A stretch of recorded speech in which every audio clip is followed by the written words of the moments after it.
Friends, कैसे हैं आप सब। जय भीम, नमो बुद्धाय, जय मूल निवासी। उम्मीद है ठीक ही होंगे आप लोग। मैं भी ठीक हूँ। आज फिर कुछ लेकर आई हूँ जो मैंने लिखा है, नारी पर है। कहते हैं समाज में नारी को देवी माना जाता है, बट जब उसके सम्मान और अधिकार की जब बातें आती है तो वहाँ पे नारी को हर जगह पिछड़ा हुआ पाया गया। उसी पर मैंने कहीं कुछ पढ़ा था तो ध्यान में था, वही मैंने लिखा और आप लोग के पास सुनाने आई हूँ। अगर अच्छा लगे तो शेयर कीजिएगा, कमेंट कीजिएगा। अगर आप मेरे चैनल पर नए हैं तो सब्सक्राइब कर लीजिएगा हमारे चैनल को, ताकि जो भी वीडियो डालें आप तक ज़रूर पहुँचे। तो सुनाती हूँ बिना देर किए हुए। नाम दिया देवी का लेकिन अधिकार इंसानों वाले भी नहीं। नाम दिया देवी का पर अधिकार इंसानों वाले भी नहीं मिला। स्त्री को लक्ष्मी कहा, नारी को लक्ष्मी कहा, उसे धन देकर विदा कर दिया। यहाँ पर इसका मतलब है कि लड़कियों को अक्सर शादी करके ससुराल भेज दिया जाता है, दान दहेज दे करके। तो यहाँ पर उसका मतलब वही है कि नारी को लक्ष्मी कहा लेकिन उसे धन देकर विदा कर दिया गया। स्त्री को अन्नपूर्णा कहा, स्त्री को अन्नपूर्णा कहा, लेकिन खाने का अधिकार, हक उसे सबसे आखिर में मिला। आज भी हमारे गांव में एक रिवाज है, घर की महिलाएं जो होती है सबसे इंड में खाती है। मतलब घर के बड़े बुजुर्ग बच्चे सब खा लेते हैं तो फिर जो बचा हुआ भोजन होता है वो महिलाएं खाती है। साथ में खाने का या पहले खाने का रिवाज ही नहीं है। तो मैंने अक्सर गाँवों में देखा है। हालांकि धीरे धीरे ये प्रचलन ख़त्म होते जा रहा है। शहरों में तो साथ बैठ के खाना खा लेते हैं, लेकिन गांव में ये सब चीज़ें अभी भी जारी है। तो इसी पर है कि नारी को अन्नपूर्णा कहा, खाने का हक उसे आखिर में मिला। नारी को अन्नपूर्णा कहा लेकिन खाने का हक उसे आखिर में मिला। स्त्री को सरस्वती कहा, स्त्री को सरस्वती कहा, लेकिन शिक्षा का अधिकार छीन लिया गया। ये बातें तब की है जब संविधान से हमारा देश नहीं चलता था, मनुस्मृति से चलता था। उस समय लड़कियों को पढ़ने का भी अधिकार नहीं था। खुलकर जीने की आज़ादी तो बहुत दूर की बात है, पढ़ने का, लिखने का, कुछ बोलने का अधिकार तक नहीं था।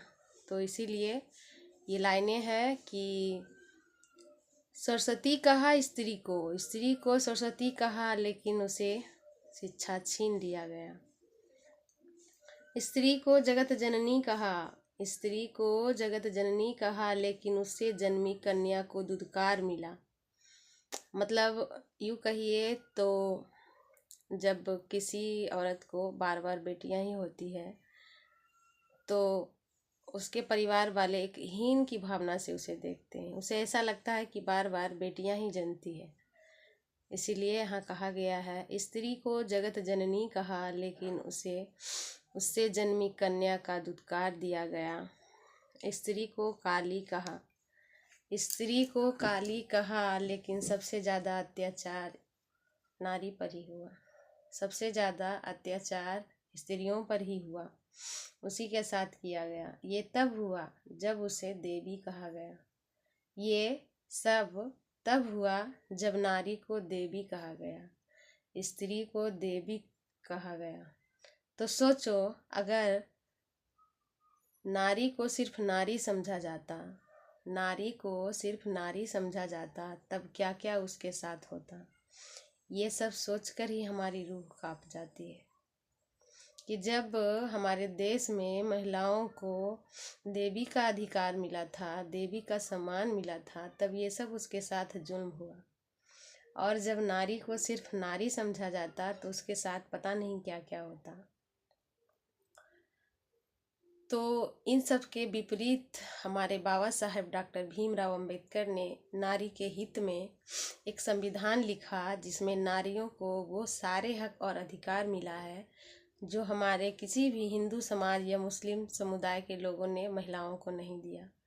वो सारे हक और समान अधिकार, शिक्षा का, समानता का और स्वतंत्रता का, सब कुछ का अधिकार हमें हमारा संविधान ने दिया है। इसलिए जागो महिलाओं और अपना संविधान जाकर पढ़ो। आज जो महिलाएं आसमान को छू रही है, केवल और केवल हमारे संविधान के बदौलत ही।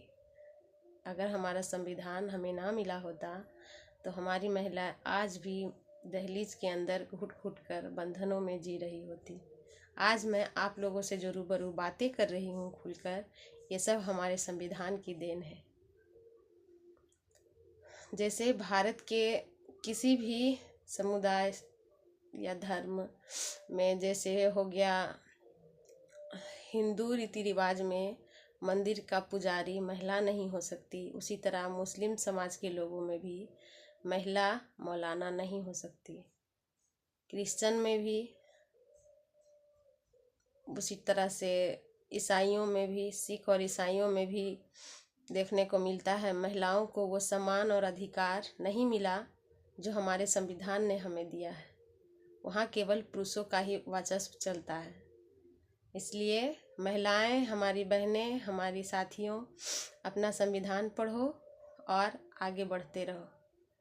जय भीम, जय संविधान, नमो बुद्धाय। यहीं तक थी हमारी स्टोरी। मिलते हैं नेक्स्ट वीडियो में।